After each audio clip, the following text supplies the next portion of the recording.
तुम दिल पर मत लो तैमूर, ये सोचो कि जो हुआ आखिर में उसका नतीजा तो अच्छा निकला ना। वो लोग रिश्ता लेने आए थे, अच्छा है ना, खैर से अपने घर की हो जाएगी। मैं भाई हूं उसका भी, कैसे दिल पे ना लूं। और मुझे तो पहले ही उन लोगों का यहां पर आना और शादी के लिए जल्दी इसरार करना खटक रहा था। पता नहीं वो लोग किस दिल से यहां पर आए थे। उनमें और हमें बहुत फर्क है। और अगर वो अपने बेटे के इसरार करने पर यहां पर आए थे तो बाद में एहसास की खुशियों के बारे में कौन गारंटी देगा। उसे कम से कम आपको या फिर अम्मी को एतमाद में लेना चाहिए था। मुझे तो उसी दिन शक हो गया था जिस दिन उसने असद का रिश्ता ठुकराया था। मुझे उसके इरादे ठीक नहीं लगे। बस भी करो तुम दोनों, आखिर उसने ऐसा क्या गलत कर दिया? अपनी पसंद से शादी ही तो कर रही है। अगर उसकी पसंद या फैसला गलत होता तो इतनी इज्जत के साथ ब्याह करनी जा रही होती। बहरहाल जैसे भी हैं उसके घर वाले, तुम्हारे ससुराल वालों से लाख दर्जे बेहतर हैं। शादी को शादी की तरह कर रहे हैं, तुम्हारी सास की तरह नहीं कि निकाह वाले दिन चाय पर बुला के हम 4 बंदों को टरखा देगी। अल्लाह जाने उसके बाद बड़े फंक्शन में हमें बुलाएगी भी या नहीं।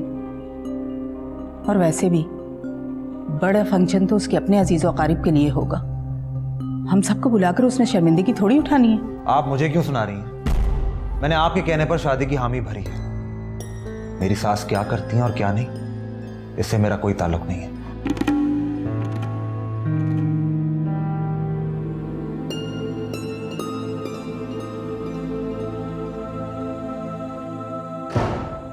दिमाग खराब हो गया है इसका। खुददारी के नाम पर हमारे रिश्तेदारों में शर्मिंदगी उठानी पड़ रही है। एक बेटा है और उसकी शादी भी ढंग से ना कर सके।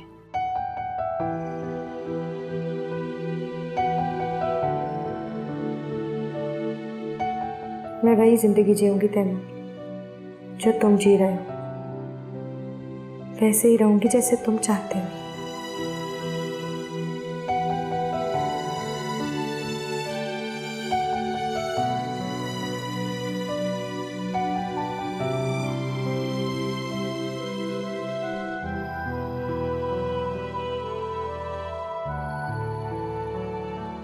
वो घर, स्टेटस, मम्मा पापा सब हमारे बीच में दीवार बनकर आ गए थे।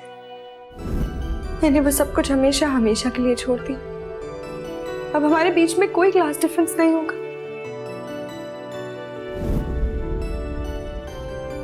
कल ये दीवार गिर जाएगी, उसके बाद तुम्हारे और मेरे दरमियान स्टेटस की कोई दीवार, कोई रुकावट नहीं होगी।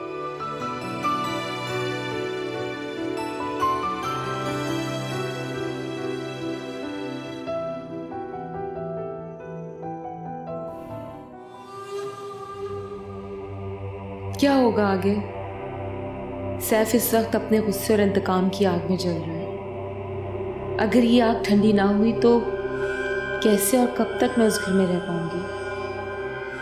अब तो तैमूर भाई भी मेरे खिलाफ हो गए, वो मेरी साइड नहीं लेंगे।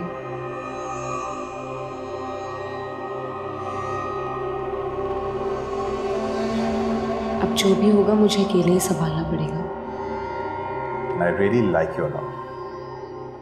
और हाँ, एक बात का ख्याल है, उस घर में तुम्हें सही मशवरा देने वाला सिर्फ और सिर्फ मैं हूंगा।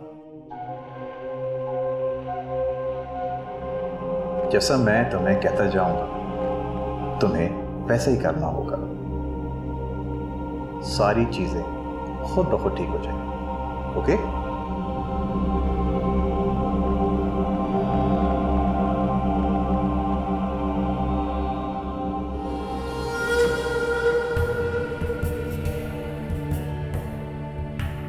Everything will be fine.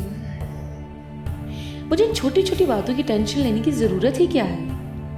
और वैसे भी हार मानना तो मैंने सीखी ही नहीं। अब तक वही कुछ होता जा रहा है जो मैं चाहती हूँ, और आगे भी वही होगा जो मैं चाहूँगी। I'll show you, Mrs Sarfaraz, कि सोने का चमचा मुंह में लेकर पैदा होने वालों की जिंदगी कैसे बदलती है।